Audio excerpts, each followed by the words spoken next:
यहाँ आया तो मेरे पिताजी बोलते हैं कि मेरा जलन जलन हो रहा है, तुम मतलब वृंदावन में शपथ खाओ कि तुम वहां नहीं जाओ। वृंदावन। हाँ। हाँ। क्या बोले आप बताइए। हाँ, ऐसे माता पिता के बच्चे जो बिगड़ते चले जाते, तो वो सब लेकिन क्या महाराज जी, सबसे। आपके सत्संग से सकारात्मक प्रभाव है। वो मेरी बिटिया है। स्कूल में हम पिछली बार कुछ ऐसा था कि इसने मुझे आते ही रिपोर्ट किया कि क्लास में ऐसा होता है, और वो मैं उसके साहस की जी आपके सत्संग जी, से आया महाराज हम जी। इसीलिए बच्चों से प्रार्थना करते, जैसे स्कूल के बच्चे आते हैं, कि अपने मम्मी पापा को फ्रेंड की तरह, दोस्त की तरह उनसे बात करो। बिल्कुल डरने की जरूरत नहीं। वो हमारे पापा है, हमारी मम्मी है यार, वो हमें बहुत डांट सकते हैं, लेकिन वो सीरियस मैटर को वो समझ सकते हैं। वो हमारे बड़े जन हैं, वो हमें संभाल सकते हैं, हमें बचा सकते हैं। अगर ऐसा नहीं तो अब देखो, वो पिता जो सतमार्ग में जाने के लिए कह रहा कसम खाओ, सतमार्ग के लिए, असत मार्ग के लिए कसम खानी चाहिए। बेटा कसम खाओ कि ऐसे गंदे बच्चों का संग नहीं करोगे, जो शराब पीते हैं, जो व्यभिचार करते हैं, जो ऐसे वो यही तो समस्या है कि माता पिता अगर चरित्रहीन है तो कैसे संभाल पाएंगे बच्चों को। वही वही हाल हो रहा है ना, पीढ़ी। हाँ, तो इसलिए आज समय तो बहुत विचित्र हो रहा है, लेकिन आज हम प्रणाम करते हैं समाज को कि ऐसे कलयुग के समय में भी लाखों सत्संगी हैं। आपके सत्संग महाराज से का श्रेय आपको ही आता है। आप लाख नहीं, श्रेय इस समाज को जाता है कि बाबा जी की बात मान रहे हैं यार। लाखों नौजवान भाई हैं जो मतलब बात मान करके अपने आप को सुधार की तरफ ले जा रहे हैं, और ये बहुत हानिकारक है। देखो, तो गुरुदेव हमको तकलीफ इस बात का है कि मेरे पापा बोले कि वृंदावन नहीं जाना है, शपथ खाओ। अब हमको आने का मन होगा तो ये शपथ तोड़ देंगे। बिल्कुल तोड़ देना तुम, ये गंदी बात की शपथ नहीं मानी जाती है। हम पापा से करते थे तो तब उनको बोलता ये सब होता है। जब आपका सत्संग सुन के सुधार कर दिए, मतलब फिसल गए। यार पता नहीं तुम यार पूर्व जन्म में कैसे भजनानंदी आदमी हो कि ऐसी जगह जन्म लिए। नहीं तो देखो, मतलब बहुत विरोधी बात है। तुम इतने सज्जनता की तरफ बढ़ रहे हो, तो माता पिता को सुख होना चाहिए। बाबा जी बनने के लिए नहीं हम कह रहे, लेकिन सज्जनता तो होनी चाहिए ना, गंदे आचरण नहीं होने चाहिए। गंदे आचरण हो चुके हैं, उसका समझ। बिल्कुल, कपड़ा गंदा हो जाए तो क्या साबुन नहीं है क्या धोने के लिए? लेकिन सत्संग सुनने के बाद भी अगर फिसल गए तो फिर भी चिंता मत करो, कुश्ती लड़ने वाला ही दांव में चूकता है, फिर हम आगे तैयार होंगे।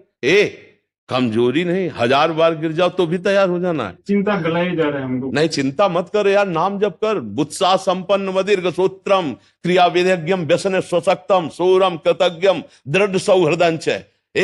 फिसला तू ही है, तू ही खड़ा होगा, तू ही पैर जमाएगा, तू ही रौंद के निकल जाएगा। मेरी बात मान, हारने की जरूरत नहीं, तू भगवान का अंश है। बन सकता हूँ गुरुदेव, वीरवान। हम भगवान के अंश हैं। चिनगारी, अगर सही ढंग से चिनगारी को सजाया जाए फूस डाल के, तो ज्वाला बनने में देर लगेगी क्या? हम उसी ज्वाला की चिनगारी हैं, जिसे परमात्मा कहते हैं, जिसे ईश्वर कहते हैं, उसी की चिनगारी हैं। तो चिनगारी को आप चिनगारी मत रहने दो। अगर चिनगारी एक बूंद पानी से बुझ सकती है, तो चिनगारी को अनुकूल अगर फूस मिल जाए तो ज्वाला बनने में देर नहीं लगेगी। ये तू चिंता मत कर, बस गंदी दृश्य देखना बंद कर मोबाइल से, और गंदी हरकत करना बंद कर, और दंड बैठक मार, 2-3 किलोमीटर दौड़, सात्विक भोजन कर, सत्संग सुन, नाम जप कर, देख तेरे जीवन में प्रकाश आता है। जब आपका सत्संग सुनते हैं तो मेरी माँ बोलती है मोबाइल ही फोड़ देंगे। मोबाइल फोड़ देंगे? हाँ तो सुन, अब हम उसका उपाय बता रहे हैं। सुन, जब उनके बीच में सब रहो तो सुनो ही मती सत्संग। और कान में ऐसे सत्संग आजकल लगा है, कोई पूछे क्या सुन रहे हो, तो फिल्मी गाना सुन रहे। भैया, झूठ से झूठ को निकाल दो। जैसे कांटा लगता है तो कांटे जैसी आकृति से कांटा निकालते हैं। ये संसार झूठा है, इसको झूठे देखो। एक बार विभीषण जी के मकान में लिखा था राम राम राम। रावण को शिकायत पहुंची कि आपके शत्रु का नाम तो आपका भाई लिखे। तो रावण मंदोदरी के साथ वहां पहुंचा, उन्होंने कहा ये राम हमारा दुश्मन, तुम कैसे लिखे हो? बोले उनका थोड़ी नाम लिखे, हम तो रा से रावण, मां से मंदोदरी, आप दोनों का नाम लिखे। मुस्कुरा दे, चल दिए। भगवान के मार्ग में चलने के लिए झूठे संसार को झूठ से बहला के निकल चलो। अब जैसे हम रो रहे हैं भगवान के लिए, अगर हम किसी से बताएंगे भगवान के लिए रो रहे हैं, तो हमारा भाव हट जाएगा। तो रो काहे के लिए? आज थोड़ा दर्द है, हम उसे बहानेबाजी कर देते हैं, हम उसे झूठ बोल दे। वो झूठ नहीं, किसी का प्राण ले रहा हो झूठ, किसी का अपहरण धन कर रहा हो झूठ, किसी को कष्ट दे रहा हो झूठ, उस झूठ से बचना है, जिससे कि हमारा झगड़ा बच जाएगा और हमारा भजन बच जाएगा। अगर हम कहते कि हम वृंदावन जाएंगे, हम भजन करेंगे, हम सत्संग सुनेंगे, तो अभी कलह हो जाएगी। सत्संग नहीं सुनना, पक्का नहीं सुनेंगे। और जब एकांत में कान में लगा के सत्संग सुन लिए, भगवान का नाम अंदर अंदर जप कर रहे हैं। कभी अवसर मिला, लोग जाते दुनिया में मनोरंजन करने, तुम भाग के एक दिन वृंदावन आ जाओ। भाग भाग के आए? 5 बार आ गए वृंदावन। अरे बड़ी कृपा है बच्चा, यहाँ एक बार भी आना मुश्किल है। श्री राधिका कृपा बिन सबके मननगम, श्री जी की आपके ऊपर कृपा है। बिना गलती हुई आप नहीं करेंगे, आप पर वो सब माफ हो जाएंगे। हमारी बात सुन रहे हो ना? हम नहीं कह रहे, हमारे भगवान कह रहे हैं। सर्वधर्मान परित्यज्य मामेकम शरणम ब्रज, अहम त्वाम सर्व पापेभ्यो मोक्षयिष्यामि मा शुचा। जो गलती हो गई है, देखो कहीं ना कहीं हमसे अज्ञान से गलती हुई। हम भले ज्ञानी बनते हैं कि हमें पता था कि नहीं होना चाहिए, पर वास्तविक हमें ज्ञान नहीं था, हमसे गलती हो गई, तो भगवान कृपालु हैं, वो क्षमा कर देंगे। नाम जप करो। नाम जप जानते हो, वो बोर्ड जैसे लिखा हो उसको मिटाने वाले को क्या कहते, डस्टर। नाम जप डस्टर है, ऐसे मिटा देगा साहब। नाम संकीर्तनम यस्य सर्व पाप प्रणाशनम। हम कोई बात मनमुखी नहीं कहते, तस्मात् शास्त्रम प्रमाणम। नाम संकीर्तनम यस्य, तुम्हारे हृदय रूपी बोर्ड में जो पाप लिख गया है, ये डस्टर की तरह मिटा, डिलीट कर देगा। भूल ही नहीं पा रहा हूँ पाप जो हुआ है। नाम को पकड़ो तो भूल जाओगे उसे।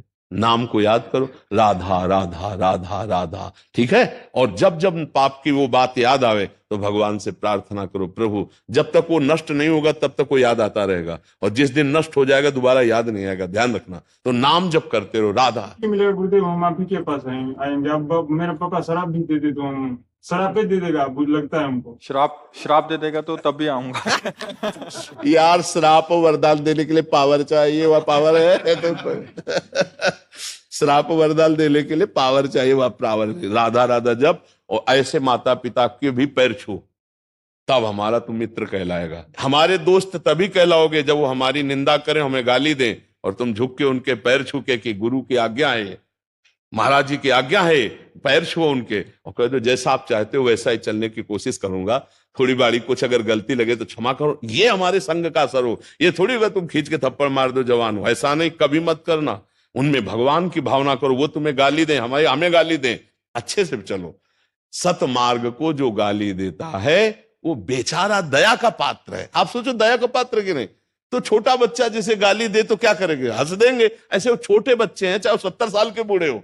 अज्ञानी क्या है, ज्ञानी के सामने बालक के समान है, तो वो बालक के समान देखा जाता है, उसका विरोध नहीं किया जाता है। अंदर अंदर से प्यार मत रखो, अंदर प्यार करो प्रभु से, और बाहर से व्यवहार ऐसे रखो। पागल बन करके जी जाओगे तो बुद्धिमानी से निकल जाओगे, और यार ये साबित करना चाहोगे भक्ति, तो फिर ऐसे ऐसे शब्द आएंगे कि निकलना मुश्किल हो जाएगा। गुरुदेव बल दीजिए कि हमसे जीवन में कोई पाप ना होगा। अब यार तुम बहुत अच्छे आदमी हो, ऐसा तुम्हारी भावना है, उसका हम आदर करते हैं, और बल तो श्री भगवान से ही मिलता है। हम और आप दोनों मिलकर प्रार्थना करें कि आपको भगवान ऐसा बल दे कि आप अपने धर्म पे चल सको, और उनकी भी सेवा करो, माता पिता की, और भाई को भी नफरत न करो, दुलार करो। अंदर से असंग रहो, बाहर से सबको प्यार दो, जिसका जो अधिकार है। तो बच्चा बहुत जल्दी भगवान प्रसन्न होंगे, क्योंकि पिता में भी पावर भगवान ही है, माता में भी भगवान है, भाई में भी भगवान है। हमारी बात को समझना। ये बाहरी यंत्र कड़वे हैं तो कड़वे शब्द निकल रहे, लेकिन जहां पावर है वो श्री भगवान है। कभी भी अपने माता पिता का अपमान मत करना, हमारी ये बात ध्यान रखना। और कभी भी ऐसी परिस्थिति आवे तो तन मन प्राण मेहनत चाहे लेबरी करनी पड़े, पैसा कमा के अपने माता पिता की सेवा करते हुए नाम जप करना। भले मेरे पास मत आना, तो ये देखोगे हम तुम्हारे साथ रहेंगे। अगर उनको पैसे की जरूरत है, तुम मेहनत करके वो पैसा जो यहाँ आने में लगाओगे उनको लगा दोगे ना, तो ये तुम देखोगे हम तुम्हारे दिमाग में बैठे मिलेंगे, तुम्हारे भाव में बैठे मिलेंगे। संतों का सानिध्य यहाँ से होता है, यही तुम्हें लगेगा गुरुदेव यहीं बैठे दिमाग में ना। अच्छे, धन्यवाद। आप नौजवान होकर अपना सुधार कर रहे हो, भगवान मंगल करे। उनका बड़ा मंगलमय स्वरूप है। नाम जप करते रहना और टूटना नहीं, बस ये बात ध्यान रखना। बड़ी कृपा है कि घर में विरोध है, भक्ति में जब विरोध होता है तो रंग लाती है। हाँ, गुरुदेव बोलता है कि मेरा मानसिक स्थिति हमारे बारे में इनका गड़बड़ा गया है, कि बाबा बाबा के चक्कर में फंस गया है। फंस गया बाबा के चक्कर में फंसना तुम। लेकिन गुरुदेव, मतलब एक बात कहना चाहूंगा कि आपसे जुड़ने के बाद ही पता चला कि भगवत प्राप्ति करना है, और भगवत प्राप्ति इतना आसान है। हाँ, आज तक ये लगता था ये पूजा करो, ये यहाँ जाके यज्ञ कराओ, ये कराओ। देखो इस समय भगवान की कृपा की हवा चली है। अब जो जो लाभ ले पावे वो ले पावे। देखो, चक्कर में फंसाने का तो तात्पर्य तब होता जब हम कोई जंतुर तुमसे बांधते, कोई पैसा लेते, कोई राख बांधते, कोई किसी भी तरह का स्वार्थ का व्यवहार होता। गलत तुम करोगे तो हम तुम्हें टोक देंगे, सही चलोगे, तुम्हारी जैसी बुद्धि शुद्ध सबकी हो जाए, हम यही चाहते हैं। नशा न करे, गंदी बात न करे, और जो गंदी बात हो गई उसके लिए जले और उसका सुधार करे कि ऐसा नहीं। तुम्हारी बुद्धि नहीं खराब, बुद्धि शुद्ध हो रही तुम्हारी। अब ये है कि इस मार्ग के पथिक को संसार कड़ुआ लगता है और संसार वाले मार्ग को इधर का कड़ुआ लगता है। तो इसलिए भगवान की कृपा, धैर्यपूर्वक चलो। अपनी बात किसी से कहो मत। अपनी बात किसी से कहने से क्या होता है? उपहास होता है। जैसे आप जिस मार्ग में चल रहे हो, 4 मित्रों से बात करोगे, उपहास होगा। बात करो तो उसी मार्ग के पथिकों से करो तो सपोर्ट मिलेगा, नहीं तो कुसंगियों से बात करोगे तो उपहास ही होगा और यही कहा जाएगा कहां फंस गए। इसलिए हम तो ये जो बोलना है, हमारी जो चेष्टा है कि हमारे राष्ट्र में मंगलमय भावना जागृत हो, हमारे बच्चे, हमारी नवीन पीढ़ी अपने माता पिता को सुख देने वाले बने, समाज की सेवा करने वाले बने, ऐसा दुष्ट स्वभाव न बने। यही हमारा प्रयास रहता है कि जीव का परम मंगल, परम कल्याण हो। अब ये कि जो विपरीत बुद्धि वाले हैं उनको तो हम बुरे लगेंगे ही। माता पिता से असहमति बनी हो किसी बात पे, फिर क्या करना चाहिए? उनका अनादर करके हमें लगता हो वो चीज सही है तो वही करनी चाहिए, या नहीं बच्चा, हमें लगता है सही, ये बात नहीं देखनी है। हमें ये देखना है कि शास्त्र और संत जनों के द्वारा वो बात प्रमाणित है कि नहीं। हमें अपना सही नहीं देखना। तस्मात् शास्त्रम प्रमाणम ते कार्याकारो व्यवस्थित हो। देखो, प्रहलाद जी को सजा करके जब माता ने भेजा तो साष्टांग दंडवत किया हिरण्यकश्यप को, तो गोद में बैठा लिया। उनका बेटा, सबसे प्यारी चीज तुम्हें क्या, वो मैं आज देना चाहता हूं। तो उनका पिताजी, सबसे प्यारी चीज है भगवान श्री हरि के श्रवणम, कीर्तनम, स्मरणम, विष्णुर पाद सेवनम, अर्चनम, वंदनम, दास्यम, सख्यात्म समर्पणम। उठा के पटक दिया। मेरे दुश्मन हरि की बात करता है। फिर पिताश्री नहीं कहा, प्रहलाद जी ने कहा, दैत्यराज, ये मेरी जो बुद्धि हरि में लगी है वो किसी के सिखाने पढ़ाने से नहीं, ये गुरुदेव देवर्षि नारद जी के चरण रज के प्रताप से लगी है, और तेरे विरोध करने पर अब कुछ नहीं होने वाला। भाले चलवाए, हाथी क्या क्या करवाया, बाल बाका हुआ क्या? आखिरकार भगवान ने फाड़ के फेंक दिया हिरण्यकश्यप। फिर भी देखो प्रहलाद जी ने ऐसे हाथ जोड़कर कहा, प्रभु मेरे मन में एक बात आ रही है। तो उनका बोले प्रभु, क्या आपका विरोध करने पर मेरे पिता का गति बिगड़ जाएगी, दुर्गति होगी? तो उनका, जिसके तेरे जैसा बालक हो उसकी दुर्गति कैसे हो सकती? भले वो मेरी निंदा करे, भले तेरा विरोध करे, पर तेरे जैसा जिसके बालक हो, मतलब पिता भी सदगति को प्राप्त होता है, माता भी सदगति को। तो सतमार्ग को तो जानते हो ना, सतमार्ग पे चलने पर यदि कोई विरोध करे तो हमें उसकी बात नहीं माननी। असत मार्ग में चलने पर यदि हमें सपोर्ट करे तो हमें उसकी बात नहीं माननी। जैसे की बात ले लीजिए कि अगर हम जैसे घर में कोई व्रत त्योहार है, कुछ दान देते हैं, इस पर हम नहीं बोलेंगे, तुम्हारा अधिकार नहीं देने का। अगर माता पिता मना करते हैं तो तुम्हारी संपत्ति नहीं, तुम्हारा अधिकार नहीं देने। और हम इस बात पर सपोर्ट भी नहीं करते। हम दान वान की बात कभी नहीं करते, कभी ये सब बाहरी बातें हैं। दान की बात है श्वास। दान हमें किसी गरीब जरूरतमंद नहीं, पहली बात, तुम्हारा अधिकार नहीं है, अधिकार नहीं। जब तुम अधिकार युक्त होगी तब तुम्हें उस बात को उपदेश हो जाएगा। अभी तुम माता पिता के अधिकार में हो। गरीब को देना ना देना ये माता पिता जाने। हमारा कर्तव्य है हर श्वास में नाम जप करते हुए अपने चरित्र को पावन रखते हुए आगे उन्नति के मार्ग में बढ़ना। जब हम 10 रुपए कमाने लगेंगे तब उसमें सोचेंगे कि 2 रुपए हम किसी गरीब को दे दें, अभी माता पिता की संपत्ति से नहीं। ऐसा नहीं करना चाहिए। इससे मतलब जो धर्मयुक्त बात है, प्रार्थना कर सकते हैं। जैसे कोई भूखा है तो माता पिता प्रार्थना कर सकते हैं कि आज हम अपने हिस्से की रोटी से दे दे जो आप हमें देंगे। अगर वो उसके लिए मना करते हैं तो राधा राधा राधा, हम झगड़ा नहीं करें, क्योंकि मेरा अधिकार अभी नहीं है।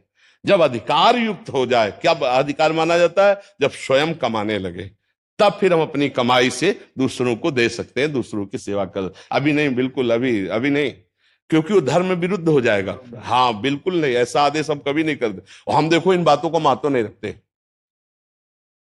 रुपया का दान, ये सब दान है भाई तुम्हारे पास तो कर दो, नहीं है तो भगवान ने इसके लिए आदेश नहीं किया। भगवान ने आदेश किया मां मुनिस्मर, युद्ध चाहे, अपना कर्तव्य करो, राधा राधा राधा। अब हमें दिखाई दे रहा सामने वाला भूखा है, तो 4 रोटी हमारे पास है, बन जाएगा तो 2 उसको खवा देंगे, 2 हम पालेंगे, और ज्यादा भूखा है तो आज हम भूखे रह जाएंगे, उसको दे देंगे। हम इस बात को सपोर्ट करते हैं कि आपके पास 100 रुपया है, सब्जी लेने जा रहे हो, कोई आपको बीमार दुखी दिखाई दे रहा है तो आज हम नमक रोटी खा लेंगे, 100 रुपया को उसको औषधि करा देते हैं। हम इसका महत्व देते हैं। हम और सब बातें वो जब आप कमाने लायक हो। जैसे शास्त्रों में लिखे है कि कोई चीज नहीं, आप इस समय हो क्या, आप टीचर हो, आपको डॉक्टर हो, आप पैसा कमा रहे हो, हाँ जी पैसा कमा तो अपने पैसे पर अधिकार को बोलो, माता पिता की बात नहीं। अगर आप पैसे कमा रही है तो कुछ हिस्सा आपको आता है तो आप दे सकते हो, उसमें माता पिता का विरोध होना ही नहीं चाहिए। अगर वो विरोध भी करते हैं तो मत मानिए, क्योंकि आप कमा रहे हैं ना। हमें लगा कि मतलब आप माता पिता के अर्थ से सेवित है तो फिर आपका अधिकार नहीं बनता। अगर आप ब्याह हो गया हाँ जी है हाँ जी। तो फिर माता पिता से उसमें क्या, फिर पति की सलाह जरूरी है। वो कहते हैं हम ब्राह्मण को देना चाहिए, तो मुझे लगता है ब्राह्मण की जगह हमें किसी गरीब में दे देना चाहिए। देखो, दान का मतलब समझो, दान किसको, आवश्यकता वाले को। अगर कुत्ता भूखे तो कुत्ते को रोटी दे दो, हमारी बात समझो। दान का मतलब क्या होता है, कोई प्यासा है पानी पिला दो, किसी को औषधि की जरूरत है औषधि दे दो, कोई भूखा है भूखे दे दो। सब में परमात्मा वास करते हैं, किसी एक के लिए दान की बात नहीं। दान पात्रता का, दान का शब्द आता है तो पात्र का। जैसे सर्दी का समय है, कोई कांप रहा है, अब वो कौन सी जाति का है, कौन से देश का है, कौन, हमें कुछ नहीं देखना, हमें अपना साल उतार करके उसको उड़ा देना है। और ये कर दिया तो बहुत बड़ा दान हो गया। हमारे पास नहीं है व्यवस्था, लेकिन हम ठंडी सह जाएंगे, इसको आज अपना वस्त्र दे दे। भगवान ये बात देखकर प्रसन्न हो जाएंगे। हमारी बात समझो, हमारी किसी सीमा में बात नहीं होती, वो एकदम खुली बात होती है। अगर आवश्यकता किसी को है और वो वस्तु मेरे पास है और मैं देने में समर्थ हूं तो मैं उस समय दे देता हूं। वो कौन है, ये सब बातें नहीं देखी जाती। भूखा है, हम 3 बातों पर ज्यादा ध्यान देते हैं। कोई भूखा प्यासा है, या कोई सर्दी का समय है, या कोई बीमार है, इस पर जरूर ध्यान देना चाहिए। रुपया देते समय बहुत होश में रहना चाहिए। ये रुपया लेके शराब पिएगा जाके, ये रुपया लेके बेविचार करेगा तो हमें बहुत होश में देना चाहिए, फिर दुर्गति तुम्हारी भी होगी। रुपया देने में होश में रहना चाहिए, और भोजन देने में किसी को भी, कुत्ते को भी दे सकते हैं, बीमार कोई है पशु पक्षी उसकी भी सेवा कर सकते हैं, ठंडी में कोई कांप रहा है उसको भी हम दे सकते हैं, बस ऐसा। आदित्य जी केरला से। राधे राधे महाराज जी। महाराज जी, मुझे जब से आपसे एक प्रेममय दिव्य स्थिति के बारे में वर्णन मिला, तब से एक आनंद में इच्छा प्रकट हुई उस स्थिति के बारे में जानने की। महाराज जी, आपने एक सत्संग में कहा था कि चलते चलते वृंदावन का पूरा नजारा बदल जाएगा, बिल्डिंग वगैरह गायब हो जाएंगी, सांसारिक दृश्य बंद हो जाएंगे और इस वर्तमान वृंदावन में दिव्य प्रेम में वृंदावन प्रकाशित होते हुए दिखेगा। महाराज जी, उसका अनुभव करना चाहते हैं। निरंतर नाम जप करो, अच्छे आचरण करो, अच्छा पवित्र भोजन करो, अच्छा व्यवहार लोगों के साथ करो। भगवान का चिंतन करते हुए जब हम दूसरों को सुख पहुंचाने की चेष्टा करते हैं तो हमारे अंदर दिव्यता प्रकट होती है, और जब हम दूसरों से सुख भोगने की इच्छा करते हैं तो हमारे अंदर राक्षसी बुद्धि प्रकट होती है। अभी तो हम मनुष्यत्व भी नहीं धारण कर पाए, दैवी संपदा और फिर दिव्य चिदानंद वृंदावन। तो हमें लक्ष्य तो ऊंचा बनाना है, पर हमको अपनी योग्यता भी बढ़ानी होगी ना। योग्यता बढ़ाएं, आवश्यकता और योग्यता, ये 2 चीजें जब पाई जाएंगी तो आप मिल जाओगे। भगवान के अंश से हम सबको भगवत प्राप्ति का अधिकार, पर हमारे अंदर लालसा, हमारे अंदर योग्यता, तो ये योग्यता और लालसा नाम जप और सत्संग से आती है। जितना नाम जप करोगे, जितना सत्संग सुनकर सावधान रहोगे, उतने अच्छे बनते अंदर से चले जाओगे, और हृदय में एक दिन आ जाएगी योग्यता भगवत दर्शन की। क्या रुदु सुस्वरम राजन कृष्ण दर्शन लालसा, रोना आ जाएगा कि प्रभु अब आपके बिना जिया नहीं जा सकता, तो दृश्य बदल जाएगा। वहीं मान लो ये तो वृंदावन है, तुम लखनऊ में हो, अमेरिका में हो, दूर देश में हो, प्रदेश में हो, कहीं भी, वहीं सामने वृंदावन प्रकाशित हो जाएगा। वृंदावन कोई जड़ वस्तु थोड़ी, चिदानंद है। पर हमारी देखो, गीता वाटिका में बैठे बैठे राधा बाबा पूज्य भाई जी महाराज देख रहे हैं ना दिव्य वृंदावन की लीला, तो कैसे, नाम जप से। नाम जप जितना बढ़ाते चले जाओगे, अच्छे आचरण और नाम जप, तो फिर दिव्यता आती चली जाएगी। ये आपकी पोशाक है, ये आप नहीं है शरीर, आप भगवान के दिव्य अंश है। तो जब नाम जप करोगे, ये राग खत्म होगा शरीर का, भोगों का, तो आप जो दिव्य हैं वही आपको प्रकाशित, और उसी में सब कुछ भरा हुआ है। आपका जो दिव्य भगवत स्वरूप है वही वृंदावन को देख सकता है, ये पार्थिव शरीर नहीं। तो जैसे इन्हीं नेत्रों से देखने का है तो इन्हीं नेत्रों में दिव्यता आ जाएगी, अंदर के नेत्र हृदय के खुले और इन्हीं नेत्रों में वृंदावन प्रिया प्रीतम, अचानक घटना घटेगी, दृश्य बदला और दिव्य भगवान के रूप और भगवान की शोभा, उनका धाम, ये सब। पर उसके लिए नाम जप रूपी खजाना बढ़ाओ और चरित्र अच्छा रखो। चरित्रहीन गंदे व्यक्ति को ये सब भावना नहीं जागृत होती, पवित्र हृदय में भावना। तो खूब नाम जप, देखो भगवान का निर्मल जन मन सो मोहि पावा, मोहि कपट छल छिद्र न भावा, भगवान कह रहे हैं। तो मन को निर्मल करने के लिए बढ़िया नाम है, और नाम में रुचि हो। कैसे बनकर नाम जपा जाता है? ये सत्संग, रोज रोज सत्संग सुनो, नाम जप करो, धीरे धीरे आगे आ जाए।